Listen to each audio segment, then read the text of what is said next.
کەیسی ئێزدیەکان دوای 11 ساڵ بەکوێ گەیشت. 3 ئابی 2025 11 ساڵ بەسەر جینۆسایدی ئێزدیەکان و کەوتنی شەنگالدا تێدەپەڕێت بەبێ ئەوەی لیژنەکانی بەدواداچوونی ئەو کەیسا لەسەر کەوتنی شەنگال هیچ ئەنجامێکی هەبێت. سەرباری ئەوەی تا ئێستا ئێزدیەکان بە ژیان و گوزەرانیان باجی ئەو کارەساتە گەورەیە دەدەن کە لەسەر دەستی حکومڕانی کوردی بەسەریان داهاتووە. لە ساڵی 2018 لەلایەن وەزارەتی کاروباری شەهیدان و ئەنفالکراوانی حکوومەتی هەرێم لە کۆی 68 گۆڕی بە کۆمەڵی ئێزدیەکان تا ئێستا 10 گۆڕی بە کۆمەڵیان هەڵدراونەتەوە. مەسعود بارزانی کە ئەو کات هێشتا سەرۆکی هەرێم بوو دوای کارەسات و بەدەستەوەدانی شەنگال لە 2014 لیژنەیەکی لێکۆڵینەوەی پێکهێنا.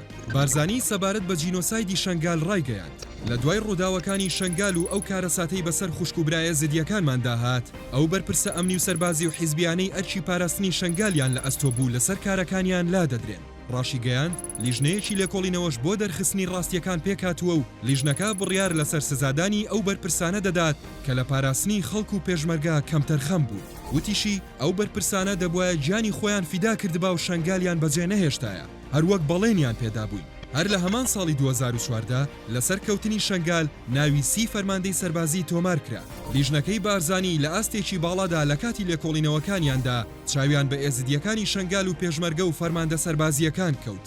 لە ئەنجامی لێکۆڵینەوەکانیاندا ناوی 30 فەرماندەی سەربازیان تۆمار کرد کە لە پەڕاوەکانی لێکۆڵینەوەدا ناویان هێنراوە و تەسلیمی مەسعود بارزانی کران. ئەنجامی لێکۆڵینەوەکان لەلایەن بارزانیەوە ڕانەگەێنرا کە پێویست بوو بۆ یەکلاکردنەوەی دۆسیەکە ڕێوشوێنی یاسایی سەربازی بەرامبەریان بگرێتە بەر. بەڵام ئەوە نەکراو بەشێکیشیان پلەکانیان بەرز کراوەتەوە. لەبارەی ئەنجامی لیژنەکانەوە قادر ڕزگەیی ئەندامی لیژنەی ناوخۆ و ئاسایش و ئەنجومەنە خۆجێیەکان لە خولی چوارەمی پەرلەمانی کوردستان ڕایگەیاند. مەسعود بارزانی لیژنەیەکی پێکێنا لیژنەکە بۆ ئەوە پێکێنرا بوو کە بزانرێت بۆچی شەنگال و دەوروبەری لە ماوەیەکی کووردا و بەبێ هیچ بەرگریەک ڕادستی داعش کرا. بەڵام لیژنەکە هیچ ئەنجامێکی نەبوو. هیچ فەرماندەیەکی سەربازی کە پەیوەندیان بە بەدەستەوەدانی شەنگال هەبوو ڕوبەڕووی سزا نەکرانەوە. بەڵکو ئەو فەرماندە سەربازیانەی کە کەمتەرخەم بوون پلەکانیان بەرز کرایەوە. ڕزگەیی ڕاشی گەیاند بارزانی ئەو کات فەرماندەی گشتی هێزی پێشمەرگە بوو. ئۆباڵی ئەوەی بەسەر شەنگال و ئێزدیەکان داهات لە ئەستۆی ئەوە چونکە بە فەرمانی ئەو هێزە ئەمنیەکان لە شەنگال پاشەکشەیان پێکرا. بەوتەی ئەو ئەندامەی لیژنەی ناوخۆ و ئاسایش و ئەنجومەنە خۆجێیەکانی پەرلەمانی کوردستان ئەگەر لیژنەکەی بارزانی کارەکەی خۆی بە تەواوی ئەنجام بدایە هەموو تاوانەکان دەکەوتە ئەستۆی خۆیان. بەڵام کاتێک خۆیان شەنگالیان بەدەستەوەدا و خۆیان تاوانبارن چۆن سزا بەسەر خۆیان دەسەپێنن. قادر ڕزگەیی باز لەوەش دەکات کە لە ئاستی نێودەوڵەتیدا هەوڵدراوە کارەساتی شەنگال بە جینۆساید بناسێنرێت. بەڵام لەوەشدا حکوومەتی هەرێم خەمسارد بووە و هەوڵی جددی نەداوە. هاوکات سەبارەت بە سزانەدانی تاوانبارانی کەیسی شەنگال حسێن نەرموو پەرلەمانتاری ئێزدی لە پەرلەمانی عێراق ئاماژە بەوە دەکات لە کاتی داگیرکردنی قەزای شەنگالدا زیاتر لە 6,000 ژن و کچ و پیاوی ئێزدیەکان بەر شاڵاوی داعش کەوتن. وتیشی جێگای داخە دوای 11 ساڵ لەو کارەساتەی بەسەر ئێزدیەکانی شەنگال داهات تا ئێستا سزای هیچ یەکێک لەو بەرپرسانە نەدراوە کە دەستیان لە بەدەستەوەدانی شەنگالدا هەبووە. ئەوەشی خستە ڕوو کە لە دوای ڕزگارکردنەوەی شەنگالیش لە دەستی داعش بەشێکی کەمی دانیشتوانەکەی گەڕاونەتەوە سەرزێدی خۆیان. خەڵکی شەنگال لە کەمپی ئاوارەکان دانیشتەجێن و بەشێکیشیان ڕوویان لە دەرەوەی وڵات کردووە.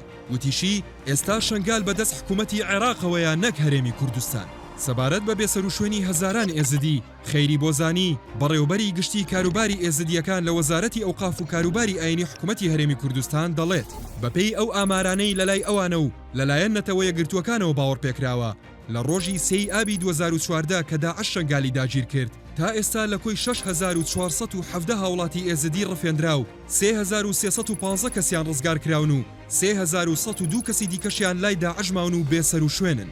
هەروەها 100,000 کوردی ئێزدیش ڕوویان لە دەرەوەی وڵات کردووە. بۆزانی ئەوەشی خستە ڕوو لە 3 ئابی 2014 کاتێک داعش شەنگالی داگیر کرد 1293 هاوڵاتی ئێزدی شەهید بوون. لە دوای ڕووداوەکەشەوە تا ئێستا 69 گۆڕی بە کۆمەڵ و دەیان گۆڕی تاکە کەسی لە سنووری شەنگال دۆزراونەتەوە.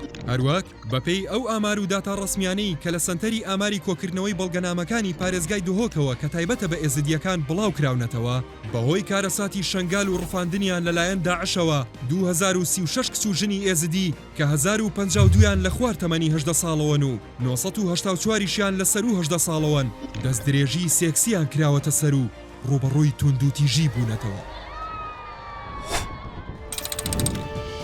قسەی کۆتایی ڤار دەیکات.